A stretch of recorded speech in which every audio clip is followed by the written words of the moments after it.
Function, ये कोई party का फंक्शन नहीं है।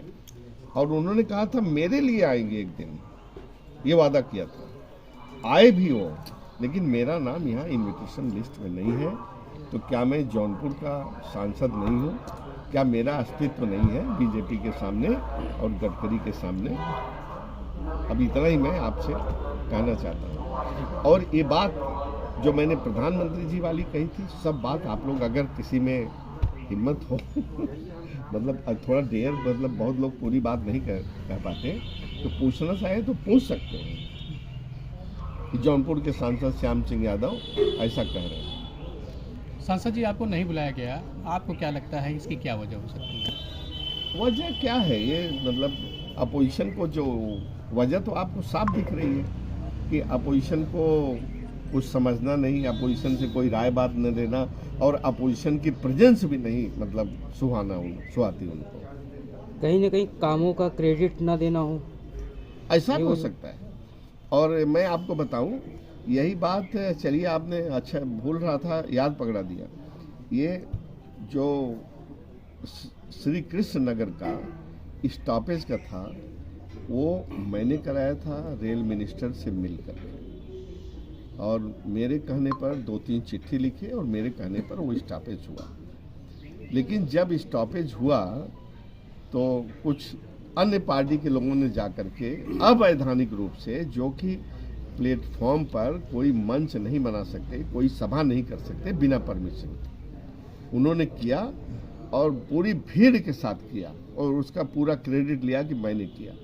और मैं तो लाउड स्पीकर सुन रहा हूँ कि उनके मतलब वो टाउट्स सिखाए हुए लोग कह रहे थे, धन्य है आप जो कि आपने बदलापुर की जनता के लिए यहाँ पर श्री कृष्ण नगर में ये रुकवा दिया, आप बहुत बहुत धन्य। हर आदमी यही धन्य धन्य धन्य कह रहा था, जबकि वो मेरा किया हुआ आज भी मैं कहता हूँ। एक रोड पे 2 शिलापट लग जाता है, काम के ऐसे तो बहुत है। प्रधानमंत्री ग्रामीण सड़क योजना में मैंने 21 सड़कें बनवाई, और उसमें शासनादेश में लिखा हुआ है कि इसका उद्घाटन निर्विवाद रूप से सांसद करेंगे वहाँ के, ये लिखा हुआ है। और मैंने पिछली दफ़ा आपको ये दिया भी था वो शासनादेश। लेकिन भाई, यहाँ के मिनिस्टर को, यहाँ के एमएलए को नियम कानून मालूम है, अगर मालूम भी है तो उसका पालन नहीं करना चाहते।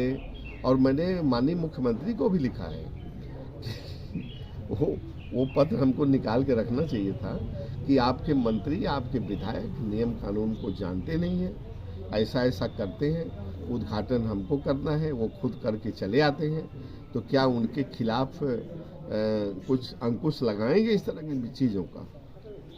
वो भी पत्र मैं आपको दे दूंगा, मैंने लिखा है, मैं लिखने में कोई कसर नहीं छोड़ता। अच्छा, उसका सबसे बड़ा क्या है, कौन उद्घाटन कर सकता है? वो जो रूरल डेवलपमेंट की वेबसाइट है मिनिस्ट्री की, उस पर देखेंगे तो मेरा उद्घाटन दिखेगा आपको, और फर्जी उद्घाटन नहीं दिखेंगे, चाहे कोई भी करे, चाहे मंत्री हो चाहे कोई भी करे, वो फर्जी उद्घाटन नहीं करेंगे।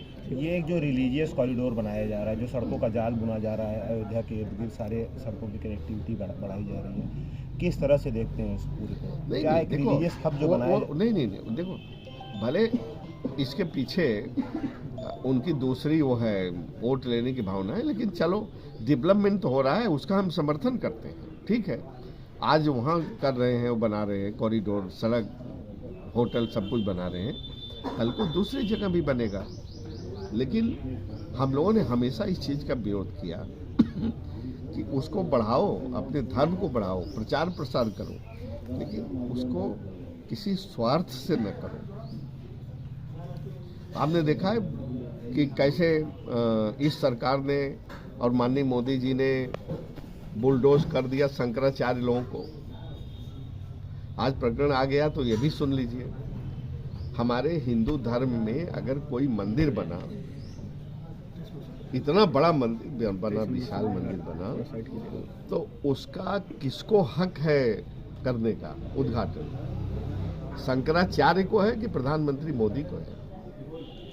आप सोच लीजिए, हमारे हिंदू धर्म का शीर्ष जो आदमी है उसको करना चाहिए ना। अब देखिए, वो तो आए नहीं, लेकिन उन्होंने सही बात कह दी शंकराचार्य लोगों ने कि चूंकि कैनोपी नहीं बनी है, मंदिर अपूर्ण है, तो शास्त्र सम्मत नहीं होगा। ये कहा ना आप लोगों ने देखा, पहली चीज। दूसरी चीज, उन्होंने ये भी कहा कि जल्दी क्या है, ये भी कहा, जब बन जाता तब करते।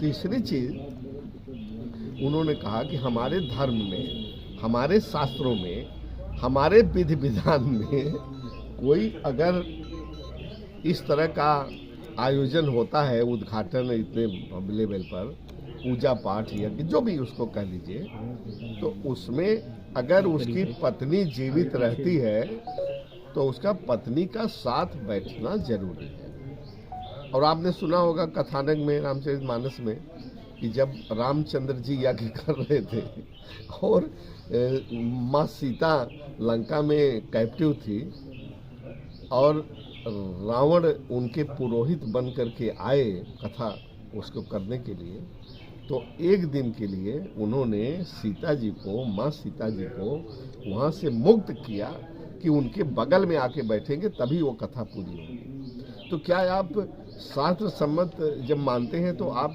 शंकराचार्य लोगों की बात नहीं सुनेंगे? आप बुलडोजर खुद ही चलाते जाएंगे तो बुलडोज हो गए कि नहीं शंकराचार्य लोग?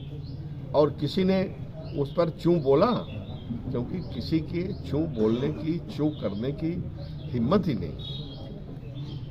हम थोड़ा हिम्मत कर रहे हैं। अब देखिए कितने दिन तक बाहर रहते हैं, कहीं चले जाएं भीतर तो आप लोग आइएगा, वहाँ भी अच्छा बोलेंगे। ठीक, धन्यवाद।